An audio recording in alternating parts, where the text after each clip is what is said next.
Iran ও ইসরায়েলের মধ্যে ভয়াবহ সংঘাতের ফলে পুরো মধ্যপ্রাচ্য জুড়ে আরও বড় আকারের যুদ্ধের আশঙ্কা তৈরি হয়েছে। ইরানের পর ইসরায়েলের পরবর্তী টার্গেট হয়ে উঠতে পারে পাকিস্তান, এমন সতর্ক বার্তা এসেছে কয়েকটি পশ্চিমা থিঙ্ক ট্যাঙ্ক এবং মিডিয়া থেকে। বিশ্লেষকরা বলছেন, এই অঞ্চলে পরাশক্তিগুলোর ভূ রাজনৈতিক স্বার্থ এবং আধুনিক যুদ্ধের ধরন পাল্টে যাওয়ায় দিন দিন জটিল হয়ে উঠেছে এই অঞ্চলের উত্তেজনা। এদিকে পশ্চিমা মিডিয়ায় নতুন এক ইঙ্গিত দিচ্ছে, বলছে ইসরায়েলের পরবর্তী সম্ভাব্য লক্ষ্য হতে পারে পাকিস্তান। সম্প্রতি ইসরায়েলের প্রধানমন্ত্রী বেনিয়ামিন নেতানিয়াহু এক বক্তব্যে বলেছিলেন, আমাদের সবচেয়ে বড় চ্যালেঞ্জ হলো দুটি ইসলামপন্থী চরমপন্থী রাষ্ট্রকে পারমাণবিক অস্ত্র অর্জন থেকে বিরত রাখা। প্রথমটি ইরান, দ্বিতীয়টি পাকিস্তান। ওয়ালটন এখন দেশের সীমানা পেরিয়ে পৌঁছে গিয়েছে 50টিরও বেশি দেশে। ওয়ালটন, ঘরে ঘরে বিশ্বজুড়ে। বিশ্লেষকদের মতে, পশ্চিমা ও ইসরায়েলি জোট যদি ইরান নিয়ে সাময়িকভাবে পিছু হটে, তবে তাদের পরবর্তী লক্ষ্য হতে পারে পাকিস্তান। কারণ যুদ্ধতে শুধু রাজনৈতিক নয়, এক ধরনের লাভজনক ব্যবসাও।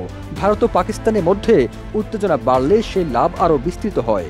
পশ্চিমা মিডিয়ার সেই পুরনো কৌশল, একটি মুসলিম রাষ্ট্রকে ধ্বংস করতে হলে প্রথমে তাকে হুমকি হিসেবে উপস্থাপন করো, আর সেটি চালু করেছে পশ্চিমা media. Syria, Iraq, Libya, Yemen, Lebanon, Sudan এবং ইরানের পর এবার টার্গেট পাকিস্তান। বিশ্লেষকরা মনে করেন, ভারত হয়তো পাকিস্তানের অভ্যন্তরে সন্ত্রাসী গোষ্ঠী ব্যবহার করে ড্রোন হামলা বা স্মার্ট আক্রমণ চালাতে পারে, যেমনটি ইউক্রেন করেছে রাশিয়ার ওপর বা ইসরায়েল করেছে ইরানে। এসব সংঘর্ষ এখন আর শুধু সামরিক শক্তি প্রদর্শনের মধ্যে সীমাবদ্ধ নয়, এতে যোগ হয়েছে প্রযুক্তি নির্ভর গোপন অভিযান এবং শত্রু রাষ্ট্রের ভেতরে এজেন্ট মোতায়েন করার মতো কৌশল। জেফ্রি শেক্স নামে একজন অধ্যাপক প্রশ্ন তুলেছেন, ইরান ইসরায়েল সংঘর্ষে নতুন দফা শুরুর পর আমরা কি আরও বিস্তৃত এক আঞ্চলিক যুদ্ধের মুখোমুখি? সাম্প্রতিক ইউক্রেনের অপারেশন স্পাইডার ওয়েব অভিযানে 40টির বেশি কৌশলগত বোমারু বিমান ধ্বংস করেছে ইউক্রেন। আর অন্যদিকে ইসরায়েল ইরানের ভেতরে গিয়ে পারমাণবিক বিজ্ঞানী ও সামরিক কর্মকর্তাদের হত্যা করেছে।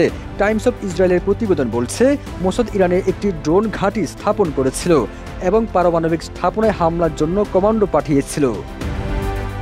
সবুজ আলম, ইত্তেফাক।